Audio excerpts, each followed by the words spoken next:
Gloria al Señor para siempre. Amén.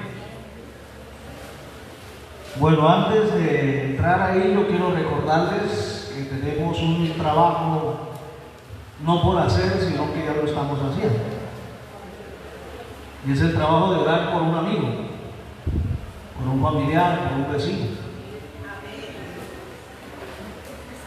Amén. ¿Cuánto lo estamos haciendo? Yo lo estoy haciendo en verdad. Y yo creo que la iglesia del Señor, aquí esta no es labor solamente de los pastores y líderes, es de toda la iglesia. Porque aquí se trata de llamar a las personas para traerlas a los pies de Cristo. Entonces, ¿cuál es la visión aquí para de pronto, si alguno no me ha escuchado? Hay un lema que lo podíamos aplicar y es: cada uno gana uno. En el deseo de que esta iglesia crezca en número, porque campo sí tenemos, hermano. Aquí hay campo para 300 personas. Entonces, cada uno, ya los que lo estamos haciendo el ejercicio, estamos orando por alguien, no para invitarlo inmediatamente a la iglesia, ya va a venir el momento para hacerlo, pero es para orar por él, para que el Señor vaya tratando con él, tocando su corazón, y que cuando usted le extienda la invitación, pues el Señor ya haya hecho una obra en su corazón. Entonces la idea es que cada uno, cada hermano, cada hermana, oremos por un amigo, por un familiar, por un vecino cualquiera, el que el Señor le haya colocado en su corazón, y que todos los días usted lo ponga en la presencia del Señor, orándole para que el Espíritu de Dios toque su corazón y lo convenza. Y ya como iglesia, pues ya con los pastores se irá a organizar el momento, cuando haya una campaña evangelística, ese es el momento para invitarlo a la iglesia. ¿De acuerdo, hermano? La idea no es traerlo inmediatamente, sino la idea es que el Señor ya haya hecho un trabajo en él a través de nuestra oración continua. ¿Está claro, hermanos? Fácil, difícil por hacer, hermano. ¿No? Todos tenemos un amigo, todos tenemos un familiar. Simplemente hacerlo. Bien. El tema de hoy tiene que ver con el arrebatamiento de la iglesia.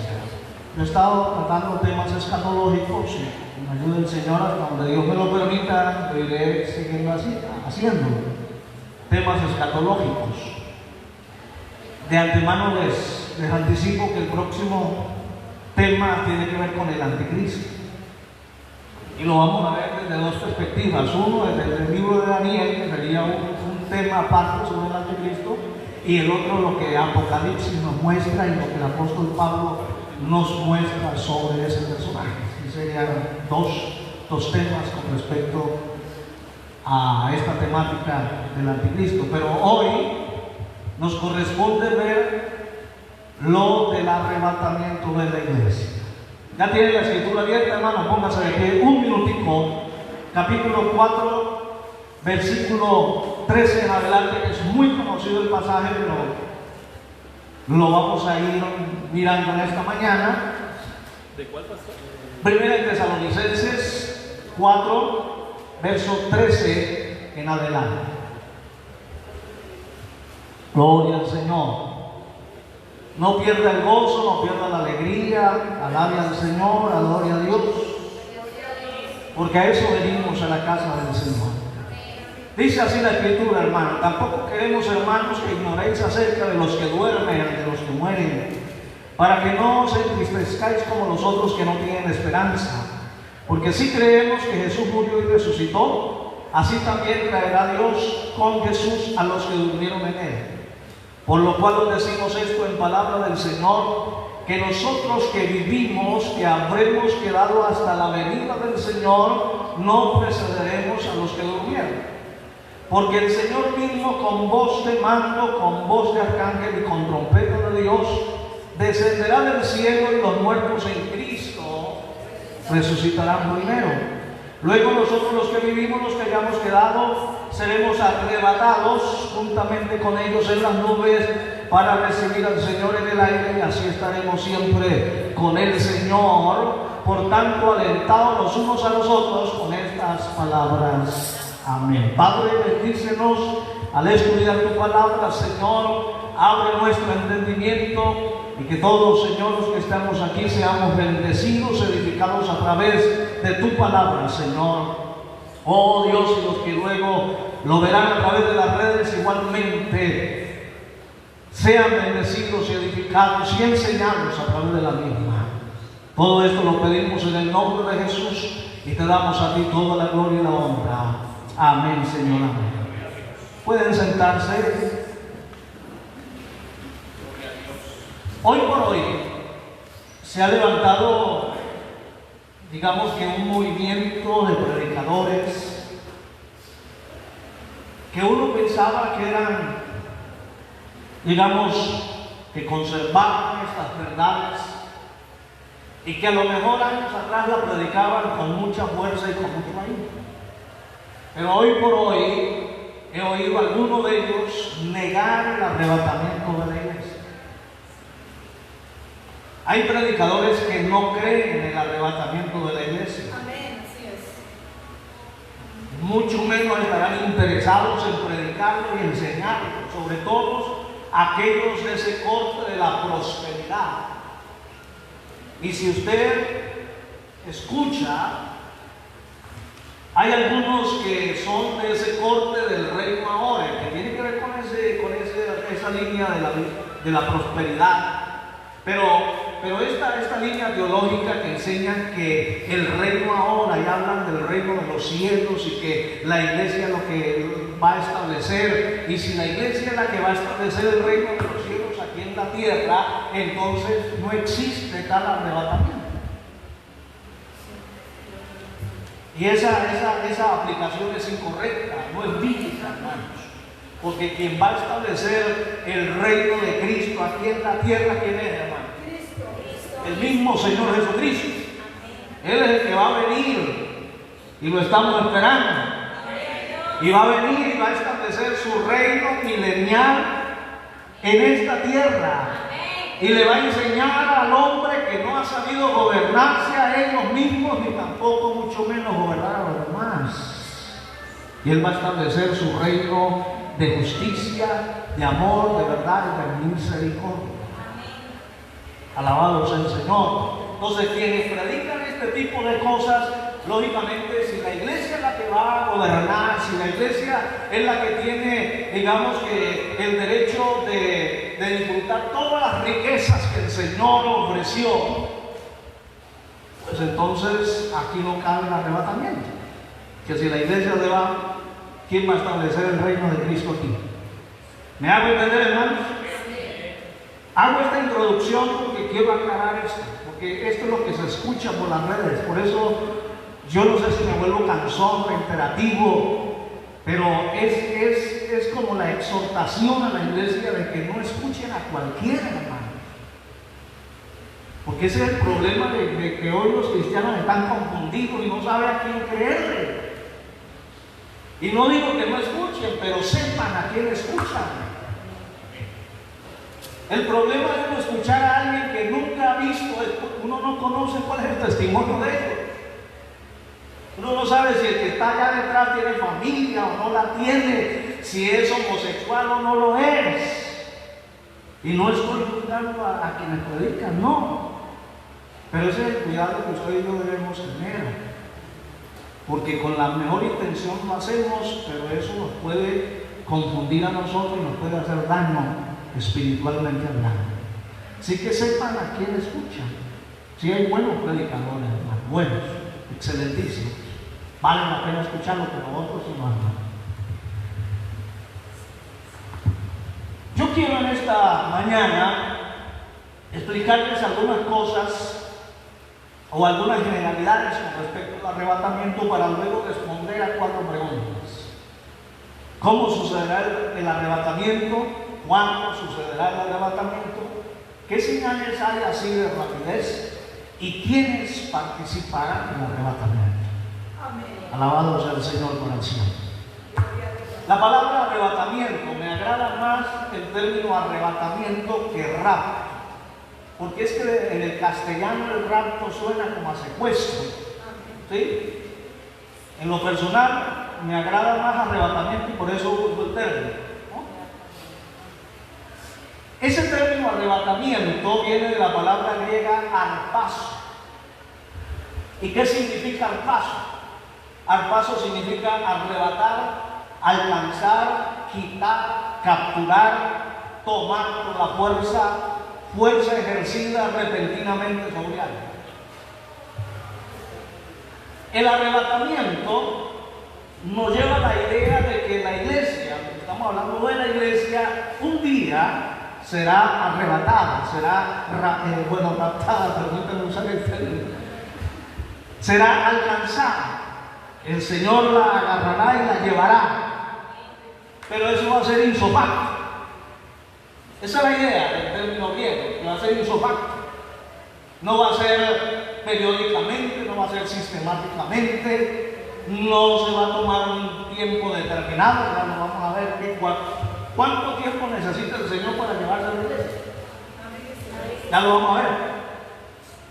Entonces la idea de arpazo es eso, arrebatar, quitar, llevarse. Pablo aquí nos dice que para estar y recibir al Señor en los aires, para estar siempre con Él. Bueno, allá llegaremos en algún momento. Ese término lo encontramos en el Nuevo Testamento en 3 ocasiones. Término arpazo o arrebatamiento. Los que toman nota, tómenlo luego porque el tiempo no me va a dar para llevarlos a todas las citas bíblicas. Pero en Hechos 8:39 usted va a encontrar el caso de Felipe, que después de bautizar al eunuco, dice que fue arrebatado y apareció en Azoto predicando. ¿Sí? Desapareció de allí después de bautizar al eunuco y de ahí, ¡pum!, el Espíritu de Dios lo llevó y apareció en Azoto en el momento y en el instante y se encontró, dice, predicando el Evangelio. Esa es la idea, hermano. Así va a ser el arrebatamiento de la iglesia. No va a haber espera de ninguna índole. El segundo caso lo encuentra usted en 2 de Corintios capítulo 12, verso 2 al 4. Cuando Pablo habla de su revelación que fue llevado al paraíso, dice que fue arrebatado a aquel lugar donde se le permitió ver y oír cosas que no pudo entender. Alabado sea el Señor. Fue arrebatado, un éxtasis, una experiencia espiritual, trascendental. Y fue llevado allí donde Dios le reveló muchas cosas que luego plasma en sus epístolas. Y el tercer caso es el pasaje que leíamos aquí en 1 de Tesalonicenses 4, cuando dice que seremos arrebatados juntamente con ellos en las nubes para recibir al Señor y así estaremos siempre con el Señor. Arpazo. Hasta ahí está claro, ¿verdad? Amén. Señor viene, ¡pum!, quita a la iglesia de la tierra. Esto parece ciencia ficción. Esto parece una película salida de Hollywood. Y de hecho uno se pregunta, hermano, si esto no fuera real, como algunos dicen que no lo es, ¿por qué las grandes industrias del cine se han interesado tanto en este tema? Y grandes películas con grandes actores conocidos y famosos han hecho películas hablando de este acontecimiento. Si no fuera real, si no fuera verdad como algunos dicen, pues entonces ¿cuál es el interés que tendría Hollywood y la gran industria del cine para llevar esto a las pantallas? Bendito sea el Señor. Yo siempre he dicho, hermano, que el profeta que hoy tiene el mundo ya no, porque es que escasean los verdaderos profetas, escasean. Pero siempre digo que el verdadero profeta que tiene este mundo se llama Hollywood, porque muchas de las películas que ellos llevan a las pantallas tienen que ver con la profecía de la Biblia. ¿Quiénes son los que están vaticinando que este mundo se va a acabar en algún momento? ¿Quiénes son los que vaticinan que el clima está cambiando? No es Hollywood, hermano, a través de sus documentales, a través de sus películas. No es Hollywood el que dice que en algún momento los mares y los glaciares se van a derretir y va a hacer que el nivel del mar crezca y desaparezcan todas las islas. No lo dice eso la Biblia, hermano. La Biblia habla de un gran terremoto. Es tan grande que todas las islas desaparecerán. Y Hollywood ya tiene la falla de San Andrés. Ya hay una película sobre eso hace años y hoy cada vez sacan más películas con respecto a esta realidad. Y usted escucha a los predicadores hoy silenciados, callados, que no quieren asustar a la gente. No, es que el mensaje evangélico del evangelio no debe llevar ese tinte de asustar. No, es que no estamos asustando a nadie, hermano, estamos advirtiendo. Una cosa es asustar, otra cosa es advertir sobre algo que va a venir. Alabado sea el Señor. Entonces, esos son los tres pasajes para que luego usted lo estudie con más calma. En el Antiguo Testamento encontramos dos prototipos de arrebatamiento muy conocidos. Génesis 5:24 habla de Enoc, que dice que caminó Enoc con Dios 365 años y se lo llevó Dios. Se desapareció. Y Elías dice que fue arrebatado en un carro de fuego. ¿Quién lo miró? Eliseo, y lo vio, pero fue arrebatado. Y luego los hijos de los profetas, los que hacían parte de la escuela de los profetas, se fueron a buscar a Elías. Y Hebreo dice que fueron a buscarlo y no lo encontraron. Alabado sea el Señor. Eso va a ocurrir un día, hermano. Mucha gente saldrá a buscar a sus seres queridos. Hijos saldrán a buscar a sus padres y no los van a encontrar. Padres que irán a buscar a sus hijos y no los van a encontrar. Maridos que van a buscar a sus mujeres y no las van a encontrar. Mujeres que van a salir a buscar a sus maridos y no los van a encontrar. Porque el Señor los arrebató. Es una película de Julio Verne. Yo no sé si ustedes leyeron hace muchos años. Yo estudiaba, me hicieron leer varios libros de Julio Verne. Julio Verne es uno de los escritores de ciencia ficción más famosos. Viaje al centro de la Tierra. Es un libro. La vuelta al mundo en 80 días. Julio Verne, pura ciencia ficción. Y esto que estamos hablando ahora parece ciencia ficción, pero eso va a ser una realidad. Alabado sea el Señor. Habrá gente que saldrá a buscar a los suyos y no los van a encontrar, porque el Señor se los llevó. Gloria al Señor. Bien, vamos a responder ahora sí, nos vamos a meter en el tema, en el grueso del tema, hermano. A la primera pregunta, ¿cómo sucederá el arrebatamiento? ¿Cómo se va cómo va a ocurrir eso? Ahí en 1 Tesalonicenses 4, el pasaje que leíamos nos lo explica perfectamente. La ocasión con que Pablo escribe esta epístola es porque algunos estaban tristes, porque algunos hermanos, familiares de ellos, hermanos amados de la iglesia, ya habían partido para estar en la eternidad. Y entonces los cristianos que estaban vivos decían, bueno, y entonces nuestros hermanos, ¿qué? ¿Cuál será la suerte de ellos? Si el Señor no vino y se murieron. Entonces Pablo escribe esta epístola para consolarlos y para decirles, no, estén tranquilos, que ellos están en una mejor parte. Y el día que el Señor venga, van a resucitar. Gloria a Dios. Alabado sea el Señor. Entonces, ¿cómo va a suceder? Vamos a leerlo, dice verso 14, porque si creemos que Jesús murió y resucitó, así también traerá Dios con Jesús a los que durmieron en él. a los que durmieron. Ese dormir habla de morir, ¿sí? Por lo cual nos decimos esto en palabra del Señor, que nosotros que vivimos, que habremos quedado hasta la venida del Señor, no precederemos a los que durmieron. Porque el Señor mismo con voz de mando, así va a suceder, hermano. El Señor mismo, Jesús mismo, con voz de mando, con la autoridad que tiene, con voz de arcángel, toda la investidura celestial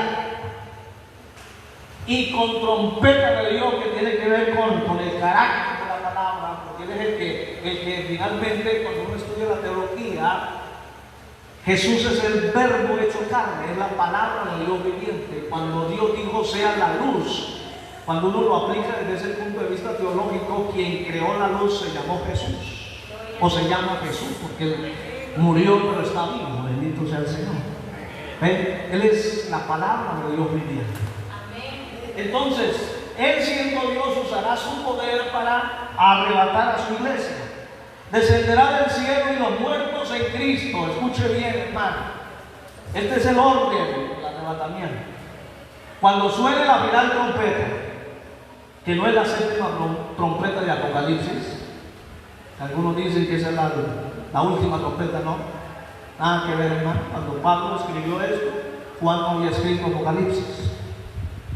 Así que no tiene nada que ver lo uno con lo otro. La trompeta habla de la palabra, de esa orden que el Señor dará para que la iglesia sea arrebatada. Pero ¿qué va a ocurrir, hermano? Cuando suene esa final trompeta, los muertos en Cristo. Escuche esto, hermano, los muertos en Cristo.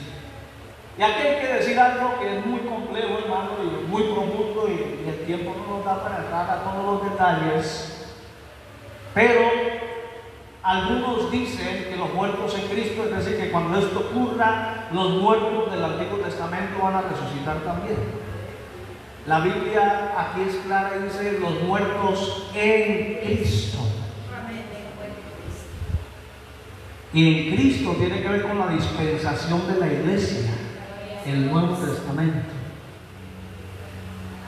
Entonces, ¿cuándo van a resucitar los del Antiguo Testamento? Hay, digamos que dos tesis aquí, las voy a decir rápidamente.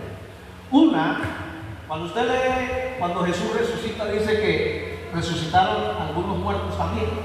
Algunos opinan que fueron algunos del Antiguo Testamento. Válida la teoría y la tesis. La otra es que antes de que el Señor venga a establecer su reino milenial, va a haber otra resurrección. Y ahí es donde los del Antiguo Testamento van a resucitar para entrar al reino de Cristo, para participar del reino de Cristo. Eso va a haber tiempo, hermanos, si el Señor nos lo permite, lo vamos a estudiar con más calma cuando lleguemos a esos temas. Cuando hablemos de la segunda venida, cuando hablemos del milenio, todo eso lo iremos a ir mirando, de acuerdo a lo que la Biblia nos enseña. Pero el tiempo me es corto para entrar a todos los detalles. Esas son las dos tesis, pero yo me sigo en lo que dice aquí Pablo, que quienes van a resucitar en el arrebatamiento de la iglesia serán los muertos en Cristo.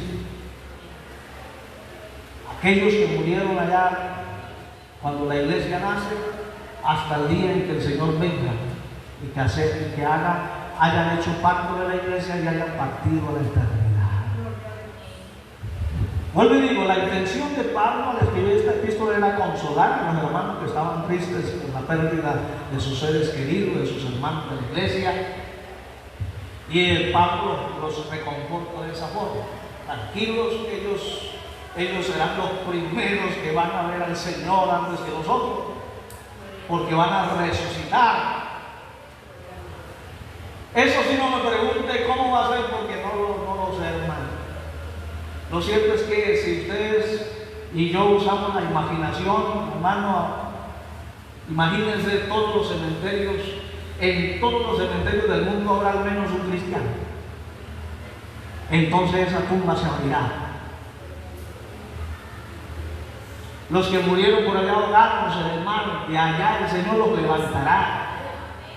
Si la ceniza que ya se colocó de moda hoy, esparcir la ceniza de los seres queridos en los ríos, de allá el Señor hará, hermano, porque Él es poderoso para hacerlo. Amén. Bendito sea el Señor. Luego nosotros, primero resucitan los muertos y luego dice Pablo y se incluye él, luego nosotros los que vivimos, los que hayamos quedado, seremos arrebatados juntamente con ellos en las nubes. ¿Ven? Ese es el orden, hermano. ¿Cómo va a suceder? Los muertos en Cristo resucitarán primero de manera inmediata. Nosotros los que vivimos, los que estemos vivos para ese momento, seremos arrebatados. No se preocupe por qué va a dejar aquí en la tierra. No se preocupe si sus seres, si sus enseres, sus saberes, su patrimonio. No se preocupe por eso, hermano. Nos vamos para estar siempre con el Señor y como dijo Pablo, el estar con el Señor es muchísimo mejor. ¿Cuánto damos gloria a Dios, hermano? ¿Le puede dar un aplauso al Señor en esta mañana? Aleluya. Gloria a Dios para siempre. ¿Cómo sucederá? Respondimos esa pregunta. Así va a ser, hermano. Así va a ser. Vamos a responder la segunda pregunta. ¿Cuándo sucederá? Venga, pero se me escapó un dato y lo quiero entregar antes de continuar. El tema del arrebatamiento tiene tres escuelas y las voy a simplemente mencionar porque esto es importante que lo tengamos en cuenta, porque usted y yo estamos ubicados en alguna escuela teológica con respecto al arrebatamiento. Hay tres escuelas. Una que enseña que el arrebatamiento de la iglesia sucederá antes de la gran tribulación. En esa escuela estamos nosotros. ¿Sí? Yo he creído desde siempre, lo sigo creyendo, lo he enseñado y lo seguiré enseñando. Que la iglesia va a ser arrebatada antes de la gran tribulación. Eso se llama pretribulacionista, así se llama la escuela teológica. Hay otra escuela que se llama la escuela tribulacionista, que cree que la iglesia va a pasar por la gran tribulación hasta la mitad de la gran tribulación y ahí va a ser arrebatada.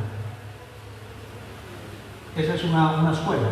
Y hay iglesias cristianas, millones cristianas que se ubican ahí. Y la otra escuela se llama la post-tribulacionista, que cree que el arrebatamiento sucederá después de la gran tribulación y que apenas terminen los 7 años de gran tribulación, la iglesia será arrebatada e inmediatamente el Señor viene a establecer su reino milenario. Cada una de ellas tiene bases bíblicas, tienen argumentos, pasajes bíblicos. Pero vuelvo y digo, hermano, nosotros, en el caso mío, y creo que de los pastores de la iglesia, somos de la escuela que hemos creído y creemos y seguimos creyendo que la iglesia no va a pasar por la gran tribulación. Amén. Que antes de que ocurra Apocalipsis, todos esos juicios apocalípticos, el Señor habrá llevado a su iglesia. Esta es nuestra posición. Yo espero estar en el lugar correcto, pastor.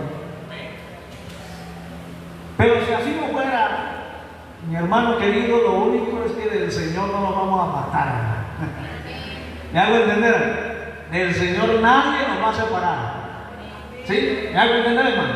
Pero vuelvo y digo, guardo en mi corazón la certeza de que va a ser así como lo hemos enseñado, siempre lo hemos creído hasta el día de hoy.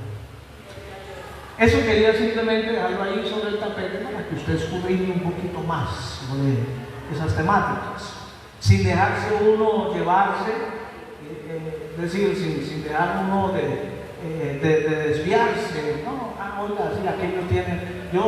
Entonces terminamos creyendo que el arrebatamiento va a ser después de la gran tribulación. No, esa no es la idea. Pero la idea es tener bases bíblicas, argumentos para uno enseñar bien, hermano. ¿Sí? De acuerdo a lo que siempre hemos creído. La segunda pregunta ¿Cuándo sucederá? Vamos a Primera de Corintios.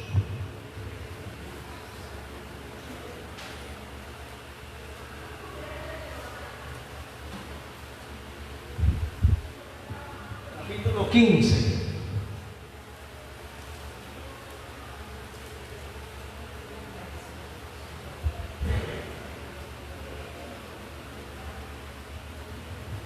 Verso 51 y 52.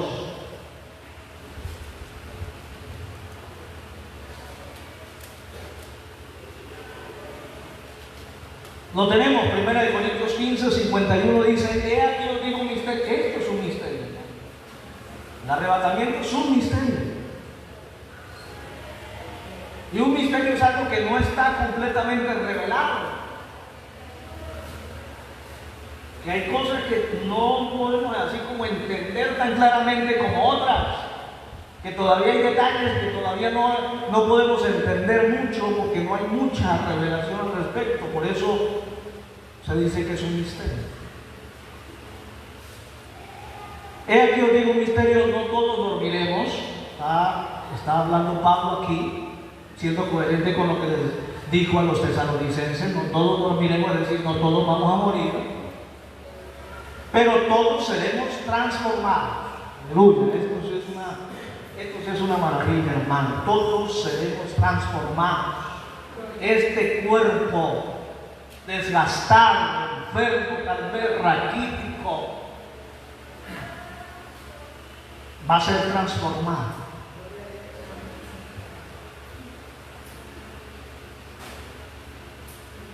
Juan y Pedro hablan de que seremos semejantes a Cristo en naturaleza. Nuestros cuerpos van a tener el carácter celestial semejante al de Cristo. La pregunta es: ¿no lo merecemos, hermano? Que el Señor nos haga partícipe de su naturaleza divina. Que el Señor un día en su gracia y en su misericordia, así como fuimos nosotros a veces de problemáticos, a veces le dimos lata al Señor, le sacamos canas al Señor, hermano, le dimos problemas. El Señor nos quería procesar por aquí, nos resistíamos y no estoy de acuerdo con eso, Señor, porque eso va en contra de mi personalidad, de lo que yo creo. Y sin embargo el Señor nos tuvo paciencia y nos aguantó por amor y por misericordia. Y que luego al final del día el Señor nos haga partícipes de su naturaleza, eso no tiene manera de explicarlo. El Señor nos permita que este cuerpo mortal se vista de inmortalidad, se vista de gloria, como lo dice este pasaje que luego usted tendrá que leerlo. Eso no tiene precio, hermano. Eso no es porque usted y yo no lo merezcamos. No es porque usted y yo hayamos hecho méritos para ello. No, es porque Dios diseñó un propósito desde el comienzo y nos hizo partícipes a nosotros por su misericordia. Seremos transformados en un momento. ¿Cuándo va a suceder eso, pastor? En un momento. La palabra griega que se escucha o que se utiliza aquí para la palabra momento habla de átomo. Y quienes calculan esto, un átomo de tiempo es la octava parte de un segundo. Parpadeen, por favor, ya vino el Señor, hermano. Nos llevó. El que estuvo listo y preparado se mueve, el que no hay, Dios mío, Dios tenga misericordia. En un momento, en un parpadeo de ojos, que de hecho ahí lo dice, en un abrir y cerrar de ojos, en un parpadeo, hermano, a la final trompeta, que se tocará la trompeta y los muertos serán resucitados incorruptibles y nosotros seremos transformados. Porque es necesario que esto corruptible se vista de incorrupción y esto mortal se vista de inmortalidad. Entonces, ¿cuándo va a suceder? En un momento. La pregunta que nos tenemos que hacer aquí: es si vale la pena poner en riesgo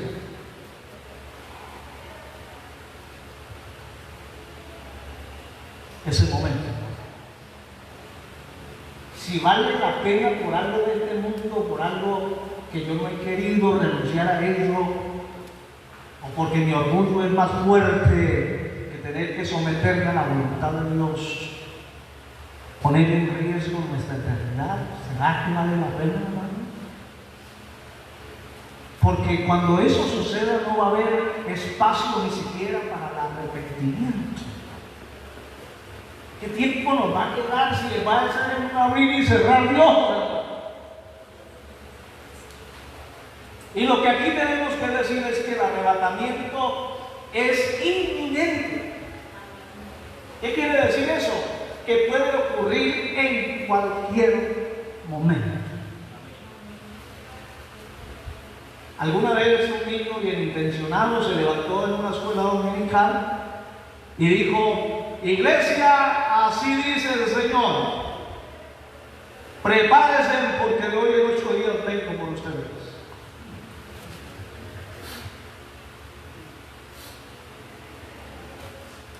Eso nunca va a ocurrir.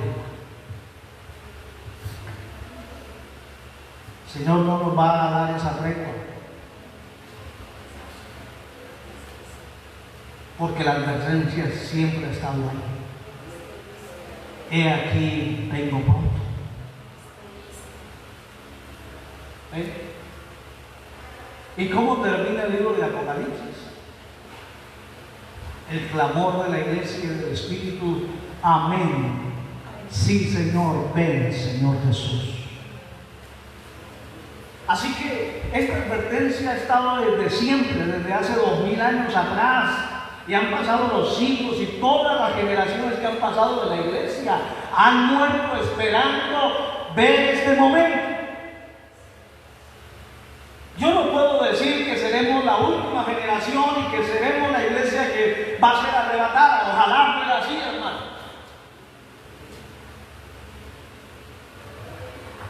Pero desde lo profundo del corazón quisiera creer que sí. Con todo lo que estamos viendo, con todo lo que está ocurriendo, ¿qué más queda? ¿Qué más tiempo queda para que el Señor venga por su iglesia? Pero eso solo está en la potestad del Padre. Cuando le dé la orden a su Hijo de venir por los suyos. Y en eso sí no tenemos velas en ese entierro, hermano. Alabado sea el Señor. ¿Cuándo va a suceder? En un momento. Mi hermano querido, lo mejor que usted y yo podemos hacer es ponernos a cuentas con Dios.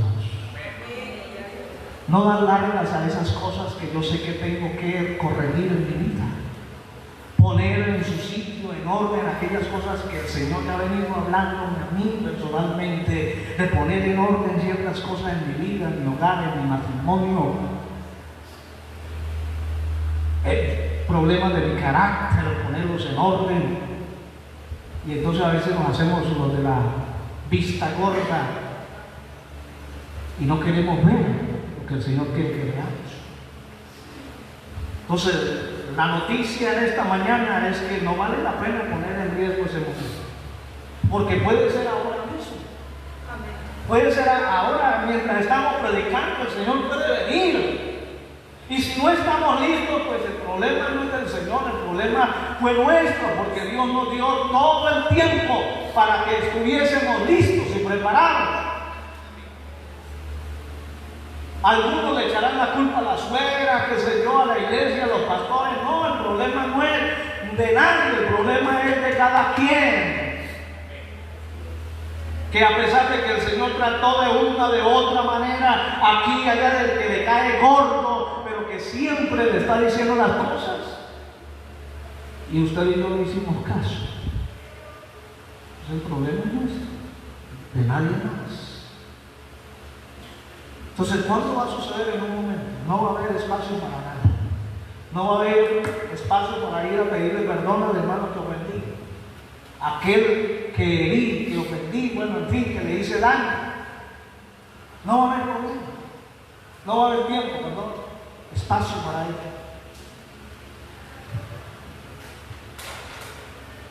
Y tiene que estar ahí en esa expectativa siempre para mantenernos alerta. El Señor dijo que venía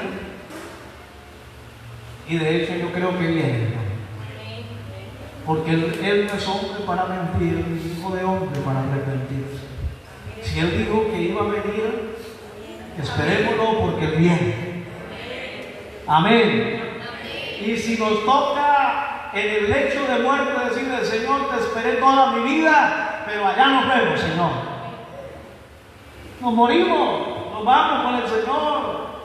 Y el día que el Señor venga, de la tumba nos vamos a levantar. Esa es nuestra fe y nuestra esperanza. Alabado sea el Señor. ¿Cuándo sucederá? En un momento. Tercera pregunta: ¿qué señales hay con respecto a que pueda suceder esto en nuestros días? El tiempo no me va a dar para hablar de tantas cosas, pero yo sé que usted ha leído Mateo capítulo 24. Mateo capítulo 24 es un capítulo profético que apunta a mostrarnos algunas señales que deben estar presentes para cuando suceda el arrebatamiento de la iglesia. De hecho, siempre han estado presentes. Guerras, temores de guerras, hambres, terremotos. Hoy hay más terremotos que antes, sí, eso es verdad, hermano. Y yo creo que eso debe ser una señal contundente que nos diga: mira, si se da cuenta, mira, está temblando más de lo que temblaba hace 10, 20 años atrás. Y hoy se está cumpliendo lo que Lucas dice, que la gente vivirá asustada por el ruido y el bramido de las olas del mar. Hoy los continentes están amenazados, mi hermano querido, por los maremotos, por los tsunamis. Mire que yo nunca había escuchado un tsunami, no sé por qué se está viendo esto, ya que va a ir la luz. Yo no había escuchado el término tsunami hasta el 2004, cuando sucedió por allá en Indonesia ese tsunami que acabó con... murieron más de 300,000 personas. Yo no había escuchado el término tsunami hasta ese entonces. Y desde ahí en adelante eso se volvió casi que familiar, casi que común, hermano. Ya hay un terremoto en algún lugar y hay una amenaza de tsunami. Y la gente vive asustada, como dice Lucas, por la expectación del bramido del mar, del ruido de las olas. Y son señales que se están agudizando. Hoy esas señales, aunque han existido desde siempre, pero hoy se han potencializado más. Hoy ocurren con más frecuencia. Entonces eso nos dice a voz y pueblo que eso puede ocurrir en cualquier momento. Pero yo quiero detenerme unos minuticos corticos para hablarles de dos señales que el Señor colocó. Y eso lo encuentra usted en Lucas 17. El Señor dice que en los días de su venida sería como en los días de Noé y como en los días de Lot. Aleluya. Y para hablar de Noé, lógicamente, nos tenemos que ir a Génesis capítulo 6, que lo leerá usted en su casa, pero allí lo que la Biblia dice, que aquella generación antediluviana se había corrompido de pie a cabeza. Era una llaga, una podrida llaga. Que la maldad se había multiplicado y que toda carne estaba corrompida. Cuando usted ve ahí carne, está hablando del ser humano. Es decir, no había nada bueno en esa generación. Todo el mundo se había corrompido. Y por eso el Señor dijo: no, aquí no hay otra cosa que acabar de raíz con la maldad y levantar una nueva generación.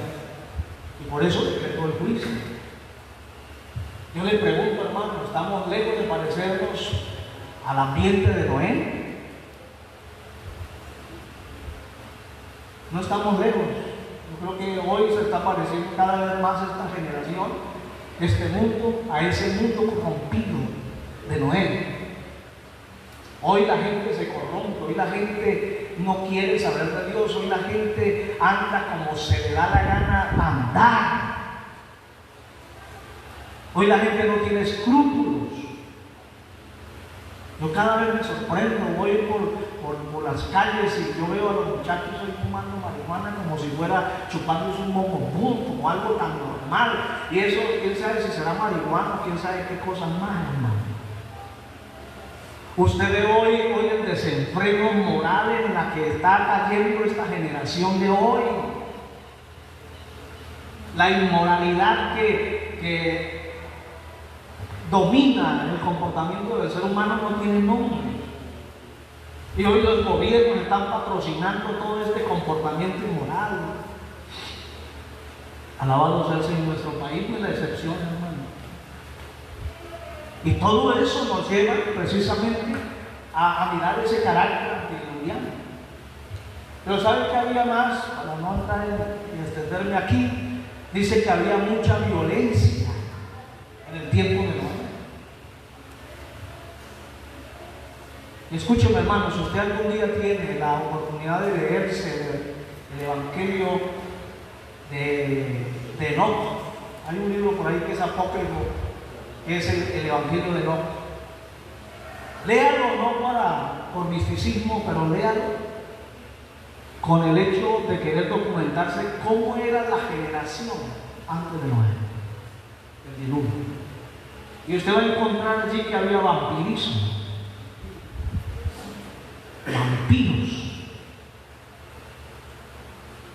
había hechicería hasta, mejor dicho, hasta donde no más. Y lógicamente hay nada de todo lo que usted y yo conocemos.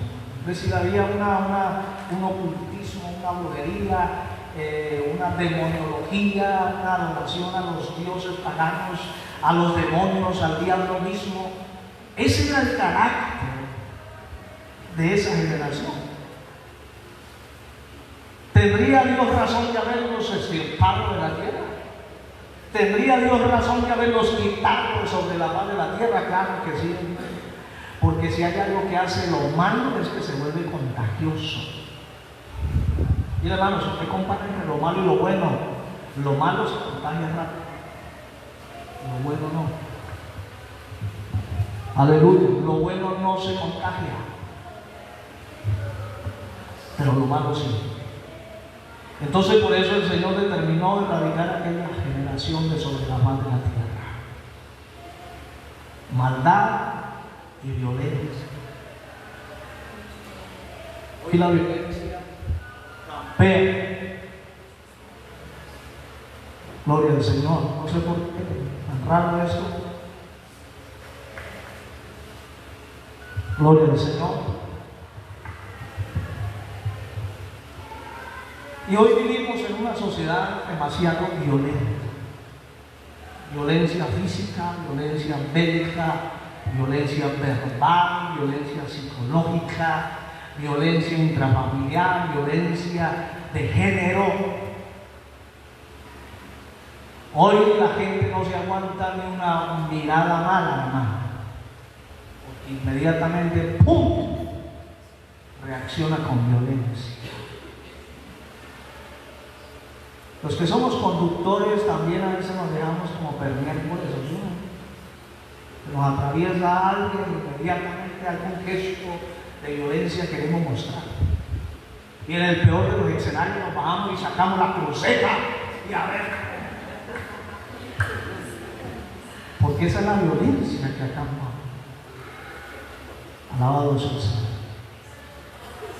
Y la otra señal que Jesús dijo que sería como en los tiempos de Lot, que esto sí tiene que ver con la perversidad sexual a su máxima expresión, hermano. Porque en Sodoma y Gomorra no solamente había homosexualismo y lesbianismo, había de toda clase de perversión. Además de que Sodoma era como quedaba cerca a un puerto marítimo, y allí pues confluían todas las naves que venían de por allá de Europa y del África. Entonces confluían allí y la ciudad más cerca era Sodoma y sus ciudades alrededor, Gomorra, incluida ella. Así que simplemente voy a utilizar un término para que usted lo relacione, hermano. Sodoma y Gomorra era un prostíbulo de lo peor que usted se puede imaginar. Allí la gente iba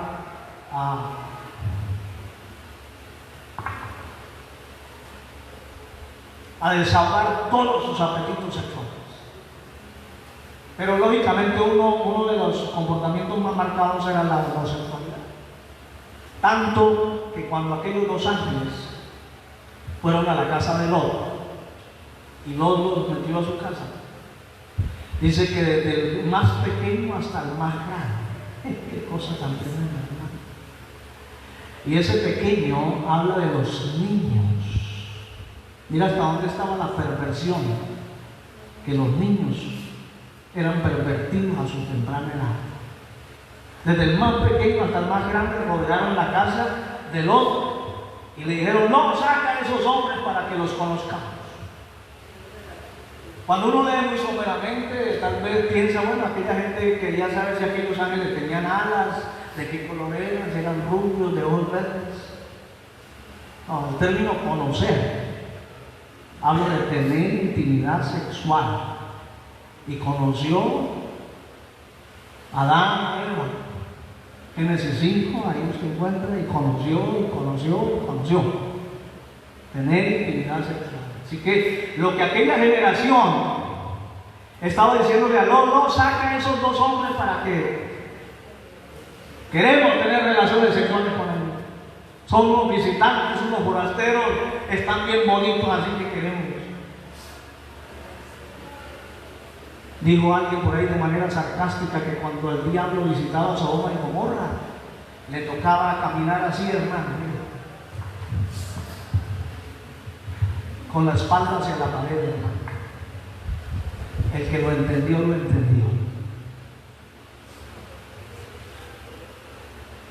Porque era tan el pecado que no había ni siquiera un abuelo. Mi hermano querido, ¿se parece esta generación a ella?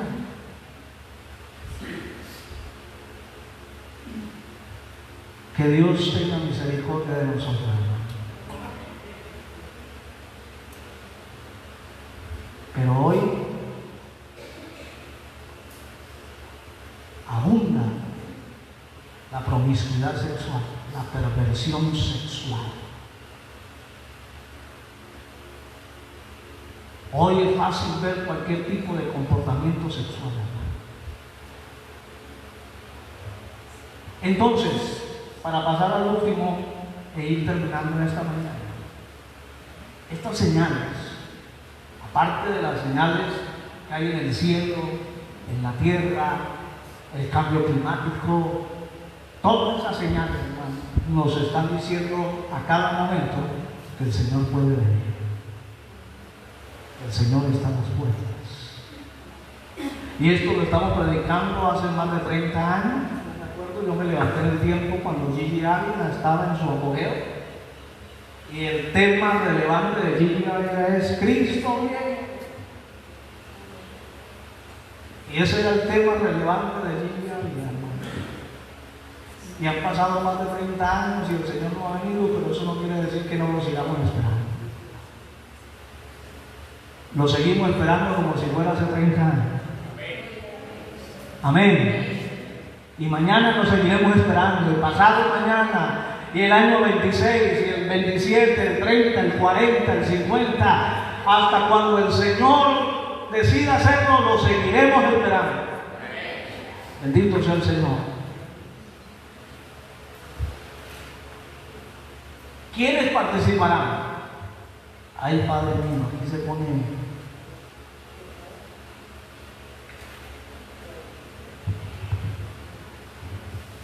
Primero, ¿quiénes participarán? Los muertos en Cristo. Ya lo hemos dicho. Ellos participarán primero, los muertos en Cristo. Segundo, los que vivimos en el momento, estemos vivos para cuando eso suceda, vamos a participar del arrebatamiento de la iglesia.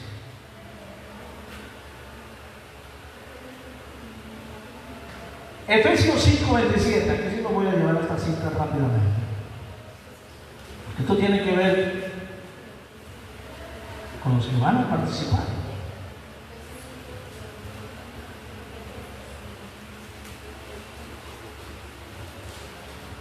Ah. 5:27, ¿alguien lo tiene? Me perdió. Bueno, lo leo yo. Dice, a fin de presentársela a sí mismo una iglesia gloriosa, que no tuviese mancha ni arruga ni cosa semejante, sino que fuese santa y sin mancha. Esa es la iglesia que el Señor viene a buscar.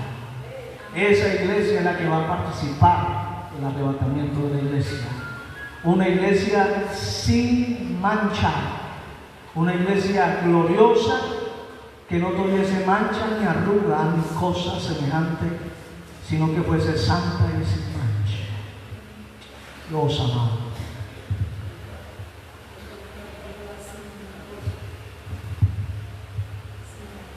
¿Quiénes participarán? Salmo 24.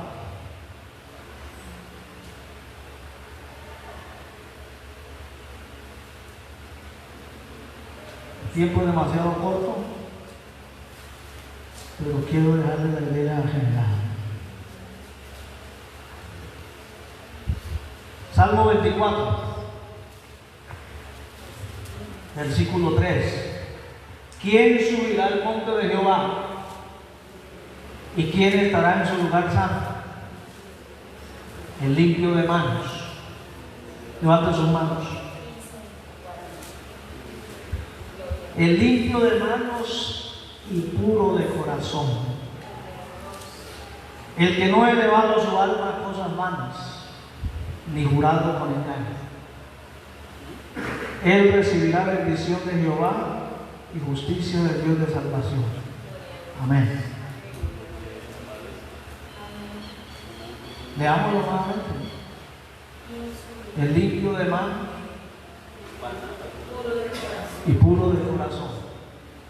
El que no ha elevado su alma a cosas malas, ni jurado con engaño. El Salmo 15, leamos.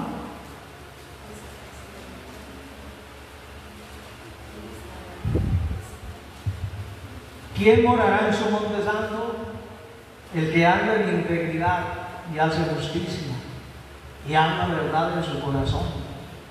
El que no calumnia con su lengua, ni hace mal a su prójimo, ni admite reproche alguno contra su vecino.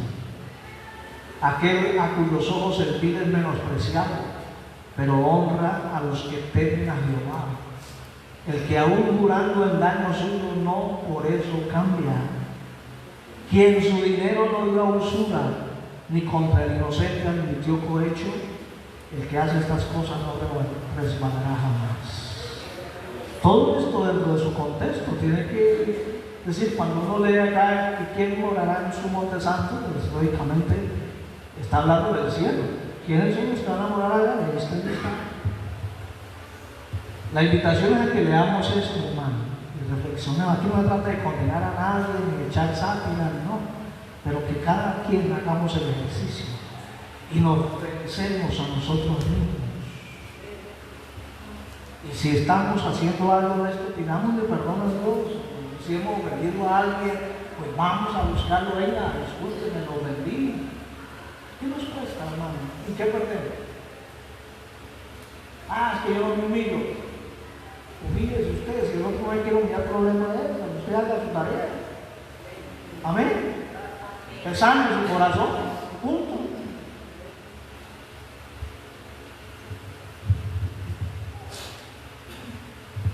La palabra debe ser dura, Dios.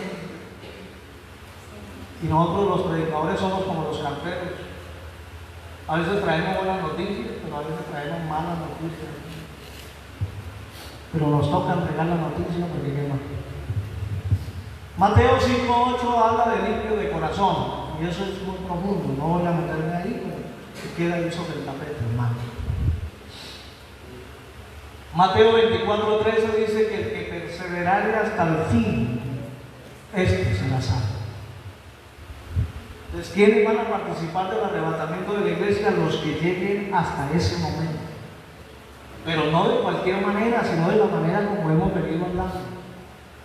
Porque si hay mucha gente que viene a la iglesia porque le gusta estar en la iglesia,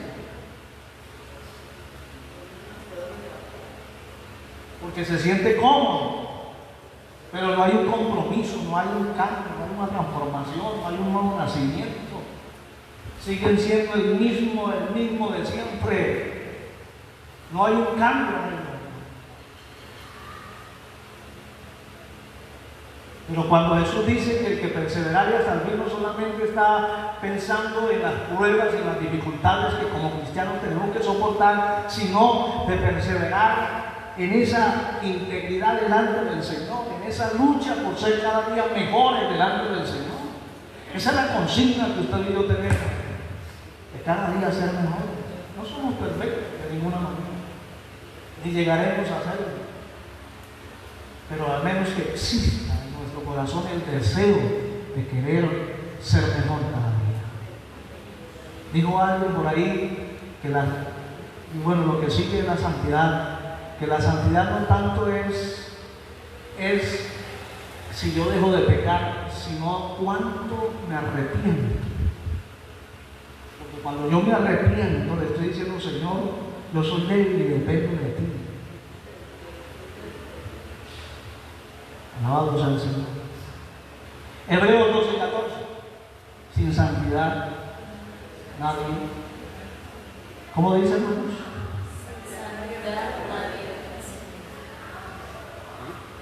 Seguir la paz con todos y la santidad, sin la cual nadie verá al Señor.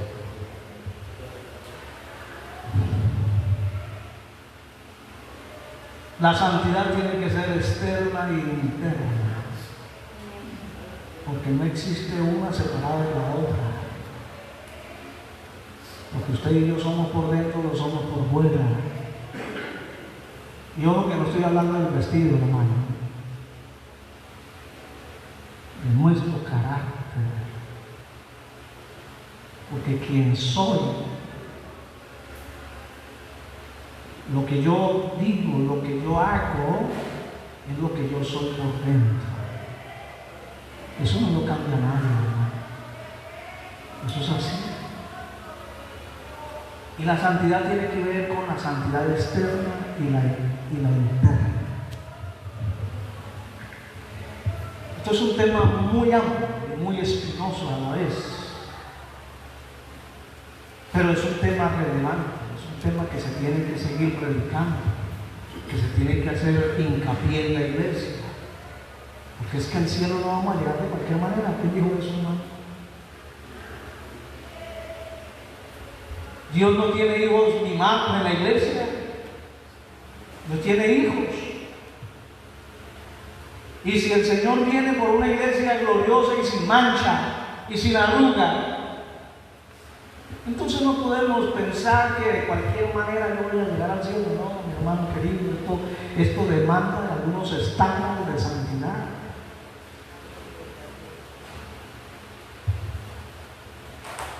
¿Cuánto damos gloria al Señor? Y aquí aplicamos el proverbio que se usa siempre: el hábito no hace el nombre.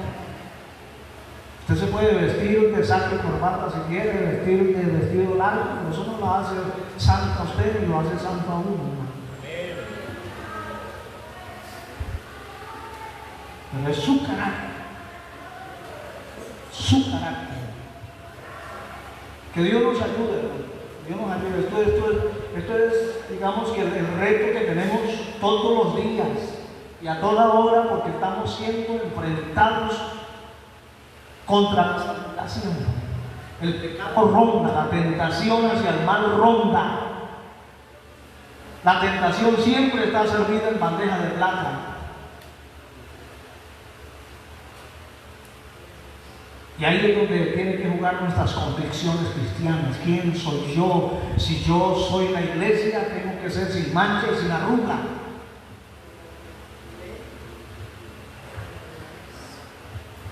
Marcos 13:32 dice que quienes están esperando al Señor lo tienen que hacer velando y orando.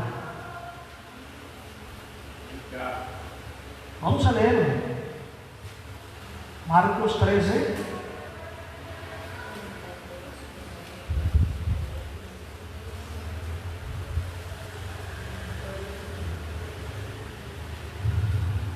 Está muy calladito, hermano. Perdónenme la vida, pero me toca decirles lo que la Biblia dice. 13:32. Pero de aquel día y la hora nadie sabe, ni aun los ángeles que están en el cielo, ni el Hijo, sino el Padre. Mirad, velad y orad, porque no sabéis cuándo será el tiempo. ¿Se da cuenta, hermano? El llamado es a velar y a orar. Y voy a decir algo que va a sonar duro, pero tiene sustento en la Biblia. A quien no le guste orar, a quien no le guste llevar una vida de oración, mi hermano querido,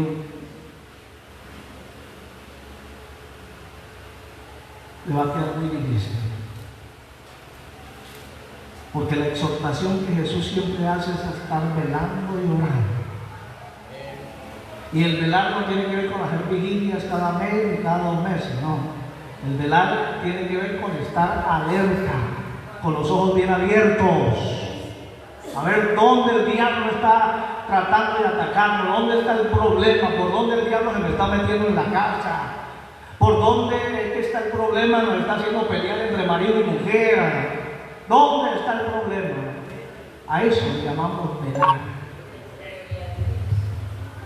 Así que la iglesia está llamada a amar la oración, a amar la armonía, la intimidad con el Señor. Esto no es cuento de los pastores, no es cuento de la iglesia, no, es que el Señor lo dijo. Y mi hermano querido, para allá terminando, quien no ora, quien no invierte tiempo en la oración, quien no fortalece su intimidad con el Señor, será una persona débil de carácter cristiano que fácilmente se dejará llevar por el pecado, por la seducción, por la tentación. Porque si hay algo que recibimos cuando ustedes y yo oramos, es fortaleza, es carácter.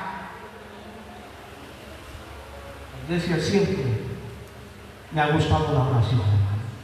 Si usted escucha alguna hermana, es que a mí no me gusta orar.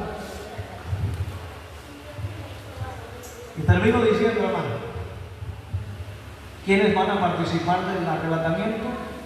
Los que estén preparados. Vamos a leer un solo versículo, Mateo 24:44.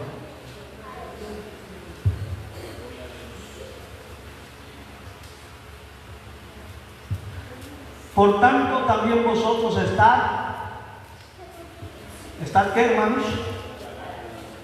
Preparados, porque el Hijo del Hombre vendrá a la hora que no pensáis. Mi hermano querido, con todo el respeto, con todo el amor y el cariño que les profesamos a ustedes, pero también con toda la autoridad, tenemos que decirles a ustedes y decirnos a nosotros mismos que debemos estar preparados. Amén. Simplemente hacer el ejercicio. Si el Señor viniera en este mismo instante, ¿estoy preparado? ¿Estoy listo? ¿Tengo todas las cosas en regla? ¿Los papeles al día? ¿O usted lleva una semana enojado con su marido y no le habla? Y le hace de comer, y le plancha la ropa, están divorciados. ¿Y usted aspira a llegar al cielo así? O viceversa, porque hay maridos también que se enojan con la mujer por cualquier cosa.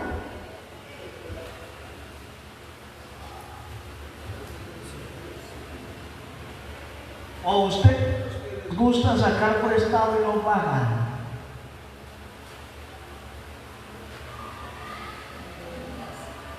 Y le dice, hermano, présteme que el viernes le pago, pero no le dice de qué año ni de qué mes.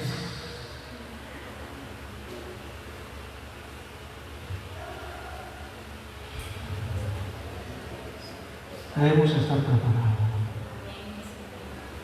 Vigilemos nuestro diario caminar, examinémonos. No se ponga a mirar el ojo ajeno.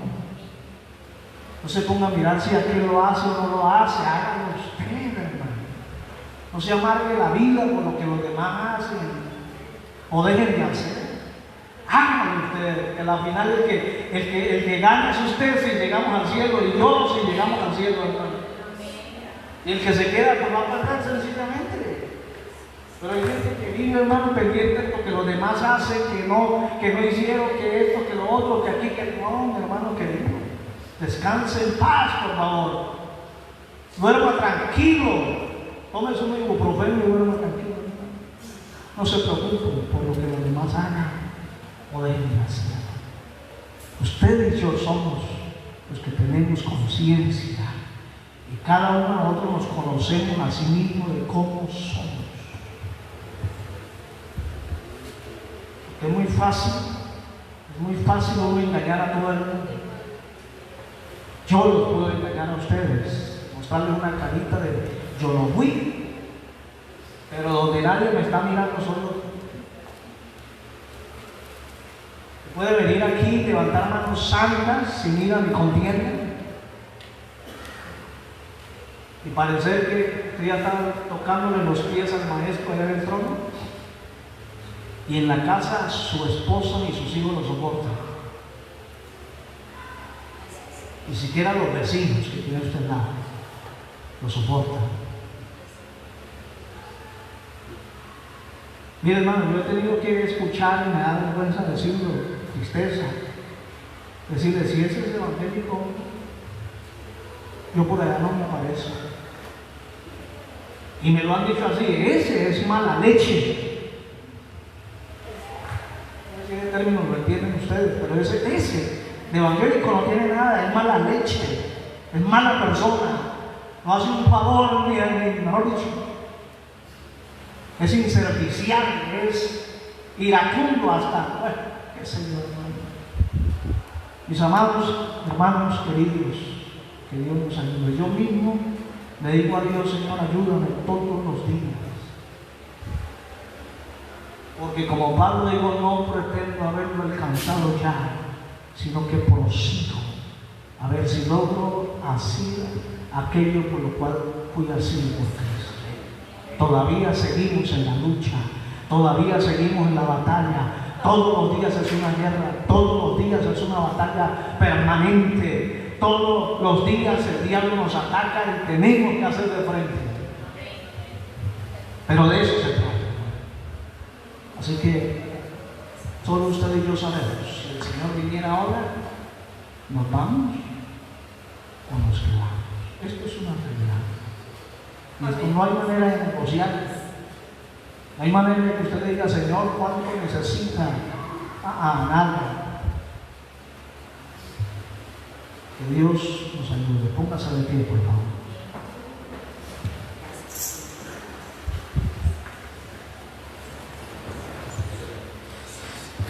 Por un minuto, hermano, ojos.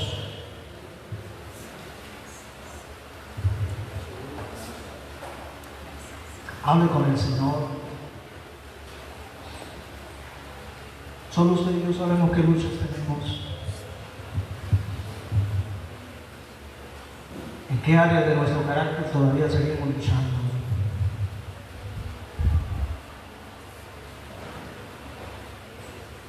¿Qué cosas todavía no hemos podido despojarnos de ellas?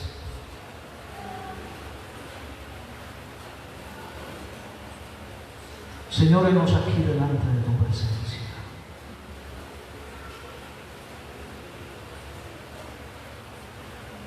Tú nos conoces. Tú conoces nuestras vidas. Conoces nuestros corazones. Conoces nuestros pensamientos. Sabes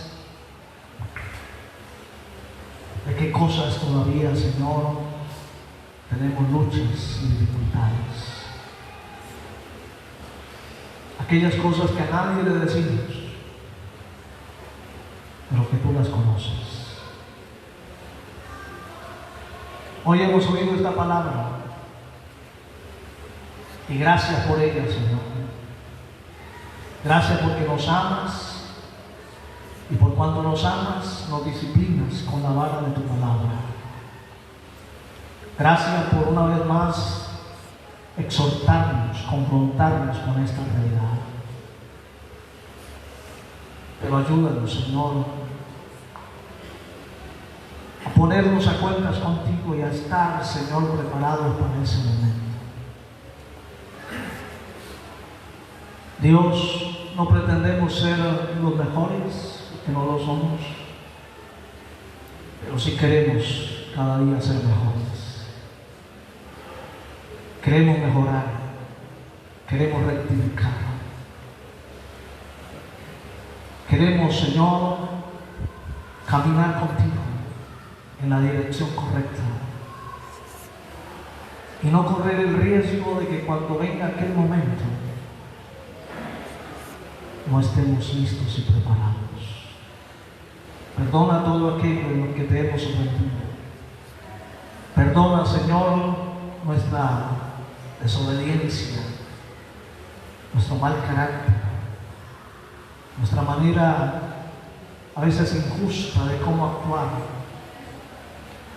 Perdónanos y enséñanos todos los días a ser mejores, Padre.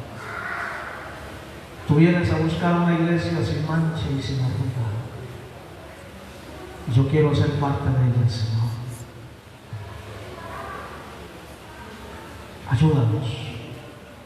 Ayúdanos en esta mañana a ser fieles, a mantenernos íntegros, a mantenernos, Señor, en santidad, en obediencia,